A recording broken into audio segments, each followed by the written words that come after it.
Do you work for China? That's what Trump asked a reporter at the White House, and it's part of a much bigger problem.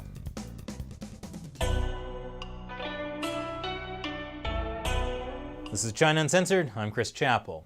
Well, for better or worse, President Trump sure knows how to thrust hot-button issues into the spotlight. At a recent White House coronavirus press conference, Trump threw down with this journalist. Only last week, there were multiple flights coming from China full of medical supplies. Yes. Companies like Huawei and Alibaba has been donating to the United States People like I know very well. 1.5 million N95 masks and also a lot of medical gloves and much more medical supplies. Sounds like a statement more than a question. And Chinese Ambassador Cui Tiankai last night wrote an op-ed on New York Times calling to cooperation with the United States. So are you personally working directly with China? We just signed a trade deal. Also fighting with the It's virus? the biggest deal probably ever made. Okay, from there, Trump talks for about a minute about the great preliminary trade deal he signed with China. I'll spare you. But that's a super weird question that this reporter asked. Most of it was just talking about how great the Chinese Communist Party is and how Chinese companies closely linked with the Chinese Communist Party are helping the U.S. And as for the op-ed she mentioned by Chinese Ambassador Cui Tiankai, the ambassador wrote, "This is not the time for finger-pointing. This is a time for solidarity, collaboration, and mutual support." Of course he's saying he doesn't want finger-pointing. That's because the Chinese Communist Party is to blame for the coronavirus. That's like saying, hey, I lit your house on fire, but now we're both trapped inside, so please don't point your finger at me.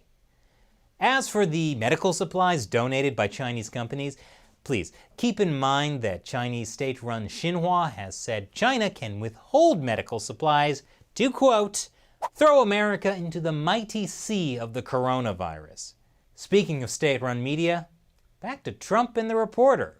I hope they're going to honor the deal. We'll find with out. China, are you cooperating with I don't China? know. Who are you working for, China?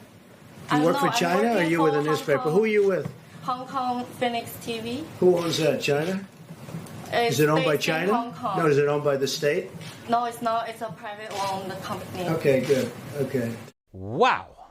I've never seen anything like that at a White House briefing before. Now, some people were upset at Trump. I know, you're shocked. But it turns out Hong Kong Phoenix TV isn't quite the private company that the reporter says it is. This 2017 report from Freedom House says Phoenix TV is owned by a former military officer, Liu Changle, with close ties to Beijing officials. Their coverage is typically favorable to the CCP, and it has been used as an outlet for airing televised confessions by various detained CCP critics, most notably all 5 Hong Kong booksellers abducted by Chinese security forces in late 2015. So it shouldn't surprise you that CCTV, China Central Television, reportedly holds a 10% stake in Phoenix. In 2018, a former Phoenix TV news director testified to the FCC that it's essentially controlled by the propaganda department and has a directive not to report positively on the United States. He said, "I know from personal experience that Phoenix TV's content is subject to the dictates of the leadership of the Central Communist Propaganda Department, Central Communist Overseas Propaganda Office, and the Ministry of Foreign Affairs, which often directly sent instructions to Phoenix Satellite TV." Which is why the Hoover Institute calls it a semi-official Chinese media outlet. So you might be wondering, why does a reporter for a basically Chinese Communist Party-controlled media have access to the U.S. President and White House briefings? After all, American journalists are not allowed to ask questions directly to China's leader. Neither would Chinese state-run media ever publish an op-ed from the American ambassador. Well, that's because the U.S. has freedom of the press, but China does not. But the Communist Party takes advantage of America's freedoms to undermine America's freedoms. Chinese state-run media, or so-called private media like Phoenix TV that are still state-controlled, are treated the same as any other media outlet in the United States. But the CCP virus has put the Chinese Communist Party's influence on the United States in the spotlight, which they hate. The whole reason New York City has become a ghost town, for instance, is because the Communist Party covered up the virus. And the CCP virus also put Chinese state-run media operating in the United States in the spotlight as well. At the beginning of March, the Trump administration put new restrictions on Chinese state-run media operating in the U.S., specifically the official state-run media like Xinhua, not outlets like Phoenix TV.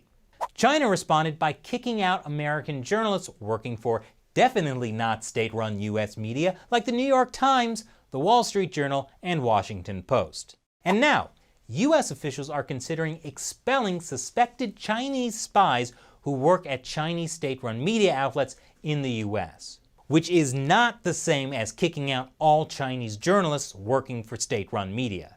And that still wouldn't even apply to Phoenix TV, which is technically not state-run, even though it's state-influenced. But the Chinese Foreign Ministry is spinning it as if the U.S. is kicking out all Chinese journalists, which is false. And more unbelievable, they're suggesting the reason behind it is that Trump doesn't want Chinese reporters discovering the truth about the coronavirus in the U.S. You know, because the U.S. Army actually started the coronavirus. Or wait, it was Italy. They can't decide who to accuse now. Speaking of Chinese Communist Party propaganda, the Phoenix TV reporter's question to Trump about cooperating with China is part of a new propaganda narrative that the party is now pushing. They're saying that the world needs to cooperate with China to fight the coronavirus. But I'll have more on that in our next episode. Now, I'll answer a question from a member of the China Uncensored 50 Cent Army. Since YouTube has been demonetizing us so much, the China Uncensored 50 Cent Army has stepped up. They're viewers like you who help us keep up the fight of truthful, uncensored information by supporting China Uncensored on the crowdfunding website Patreon.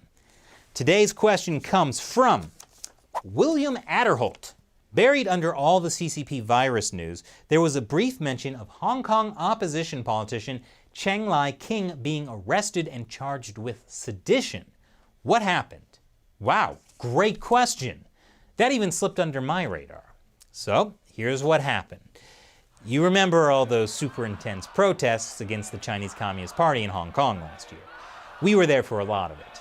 And while we were there, an Indonesian journalist was shot in the eye with a policeman's rubber bullet, leaving her permanently blind in that eye. She asked for the policeman's ID so she could file charges. Guess what? Hong Kong police refused. Which brings us to pro-democracy district councilor Cheng Lai-King. Cheng Lai-King forwarded and later deleted a Facebook post that detailed the name and identification number of the officer alleged to have shot the Indonesian journalist. And so Hong Kong police arrested Cheng Lai-King for sedition, a crime under the old period of British colonial rule. The offense, which carries a punishment of 2 years in prison or a fine of 5,000 Hong Kong dollars for the first violation, has been rarely used in the past 50 years. So thanks for your question, William. I might have missed this important story otherwise. And thank you for watching, and a big thanks to the China Uncensored 50 Cent Army who make this show possible. If you'd like to hear your question answered on the show, go to patreon.com/ChinaUncensored to learn more. Once again, I'm Chris Chappell. See you next time.